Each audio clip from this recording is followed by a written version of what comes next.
Hey Watch Fam, and welcome to another episode of Basically Watches. Firstly, apologies, I know it's been a while since my last video. I've been tied up with some personal stuff and we've been through yet another lockdown. But anyway, I've got another exciting review in store for you today. And today we'll be looking at the Wolbrook Skindiver WT Automatic. But before we jump into this review, if this is our first time meeting, my name is Oswin and welcome to the channel. I created this channel to share my love and passion for watches, and the goal of this channel is to create a highly engaged community of watch enthusiasts where we can talk all things watches, and in particular focus on affordable yet high quality timepieces. So if this is something that resonates with you, please do consider subscribing to the channel. And now, without further ado, let's flip perspectives and jump into this review.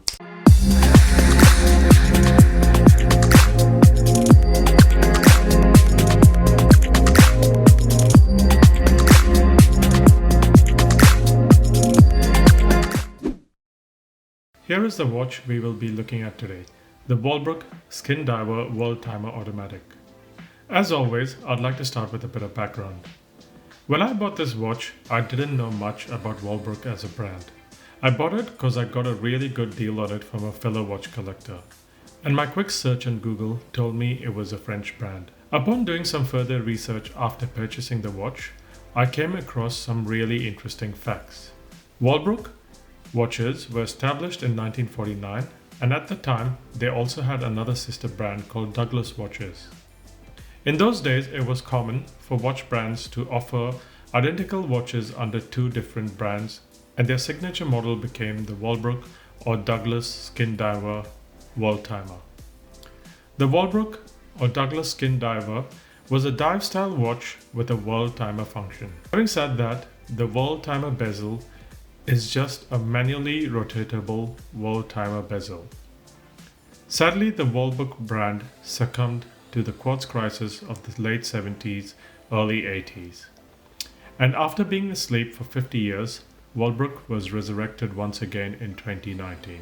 Another interesting story is a Douglas watch identical to this design was apparently worn by Neil Armstrong at some point during his pre-Apollo career, possibly while piloting the famous X-15 plane for NASA. The watch was auctioned off by Neil's brother Dean in 2019, along with some of his other personal effects for $5,500. However, there is no documented evidence of Neil Armstrong actually wearing this watch, apart from taking his brother Dean Armstrong's word for it. In terms of packaging, I believe the watch originally comes with an outer cardboard box. However, when I bought this particular watch, this is all I received with it. So I basically got the watch and this carry case.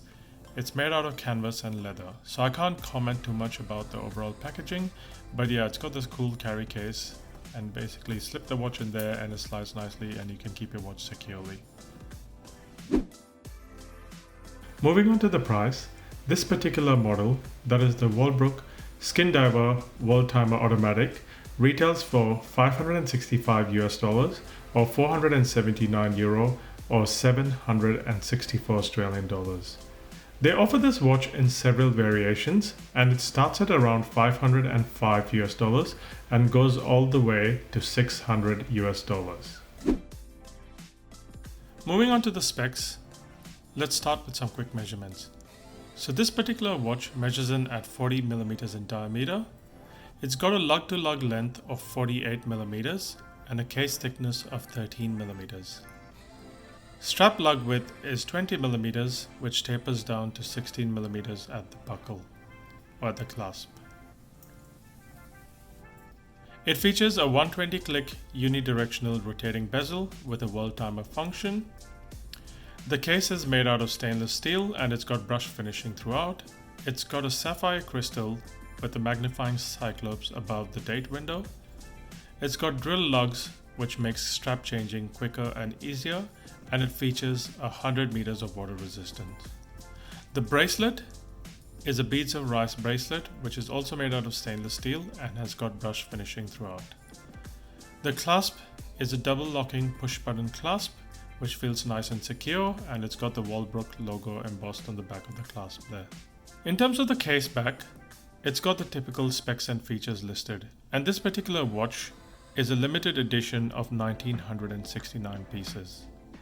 What I found interesting is it's also got engraved on the back the lunar module, the eagle, along with the writing, "The eagle has landed." Wolbrook Watches refers to this particular model as the Apollo 11 edition to celebrate and honor the 50th anniversary of the moon landing. I was struggling to find some information about this and the connection. I'm not sure if they're trying to play on the whole Neil Armstrong connection. So please do let me know in the comment section below if you know what the rationale is behind the logo and the embossing on the back and why they're calling this the Apollo 11 edition. I'd love to hear your thoughts. In terms of the movement, this particular watch features a Miyota A315 automatic movement, which Wolbrook modifies in-house and has a claimed power reserve of approximately 60 hours when fully wound. Another cool modification that they do is the roulette date wheels. So let me just try and show you that. So if you can see there, the dates are alternating in colors. And basically, the even dates are in red and the odd dates are in black. And they're regulated to a tolerance of plus or minus 15 seconds per day. I did put this on a time grapher and it was within spec, which is really reassuring. What about wearability? In terms of wearability, I think this particular Wolbrook Skindiver is a fairly versatile watch. The angular shape of the case and lugs on this watch make it hug the wrist nicely. However, if you have smaller wrists, I think it may wear on the larger side. Here is a preview to show you what it looks like on my 7.25 inch wrist. Because I'm wearing a slightly tight cuff jumper, this won't slip under the cuff quite easily, so if I pull that over like that, that's what it looks like under the cuff. Having said that, if you wore it on a shirt, I think it would slip under the cuff quite easily. I think this watch is very versatile and it would be perfect for casual wear, the weekends, barbecues, get-togethers, and even while traveling. And here is a wrist preview to show you what it looks like on a shirt with a suit on. As you can see here, it quite easily slips under the cuff. And you could easily wear it in a corporate business setting or a formal setting and it would look okay. If you put it on a nice black leather strap or a tan leather strap, it would make it even more dressier. In case you're wondering what the lume on this particular watch looks like, it's got an old radium style super luminova on the hands and indices. Let me quickly switch off the light to show you what that looks like in the dark. So as you can see there, the hour hand, the minute hand, the indices and all the numerals are all lumed, and it's very, very bright and functional. So you'd be able to easily tell the time in the dark. One of the things I really like about this watch is it's got good proportions and makes for a very versatile watch. The execution of vintage elements is also done quite well, and the design of the watch is very true to its original design. Personally, I'm not a big fan of the Cyclops because there's often this perception of, oh, here's another Rolex wannabe. But with this particular watch, it makes total sense as it's true to its original design. It feels really well constructed. The roulette date wheel is also a nice touch. I'm a big fan of roulette date wheels. It has a decent power reserve and water resistance. The bracelet also has these quick release pins, which should technically make strap changing quite easy. It's also got drilled lugs, so if you wanted to change the straps and you had non-quick release style straps, then that would make it easier to change the straps over as well. So what don't I like about this particular watch? There are a few complaints that I've got with this particular watch. For starters, the crown. Whilst it's nice to grip and set the time, the edges on it are a bit sharp, and I found it digging into my wrist every time I wore it. The next is the bracelet. Although the bracelet feels nice and solid, it's not very comfortable to wear. I wish the edges were beveled as it tends to dig into the wrist as well, and I didn't enjoy wearing it at all. The few times that I wore it with the bracelet on, I found it reacting with my skin and my skin was getting quite red and sore, which is a bit of a bummer because I had never experienced anything like that with any of my other watches before. The world timer function on the bezel, whilst it's a bit of a bonus, it's not very practical like say a GMT watch. It doesn't account for things like daylight savings.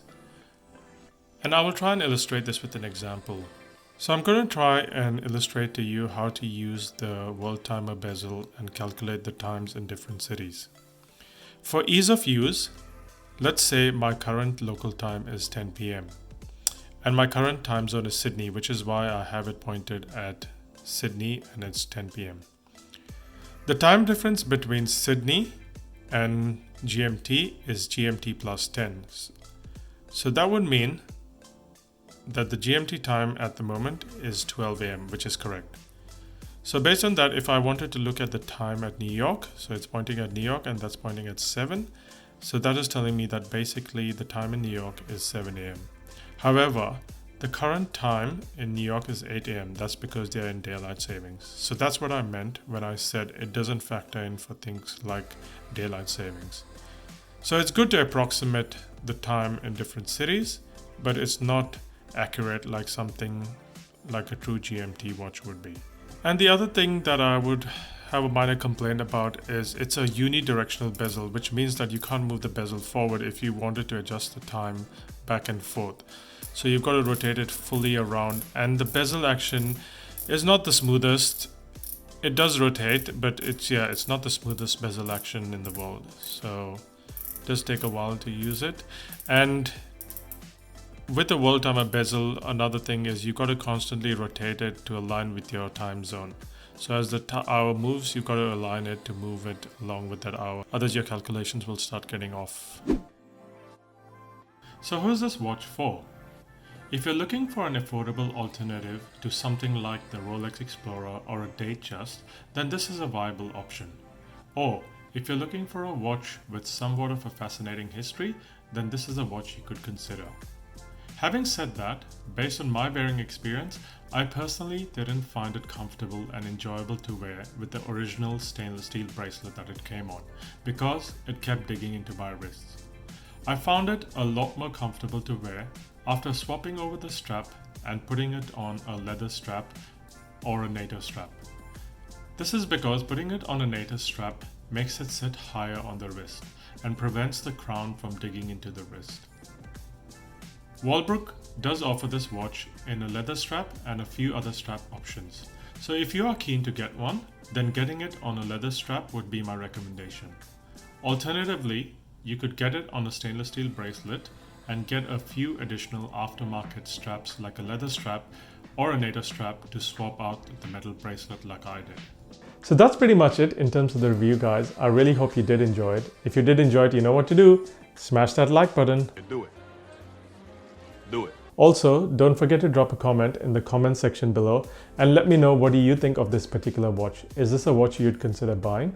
Or if you own this watch, did you face similar issues in terms of the comfort with that stainless steel bracelet? I'd love to know. So please leave a comment in the comment section. Until next time, bye for now.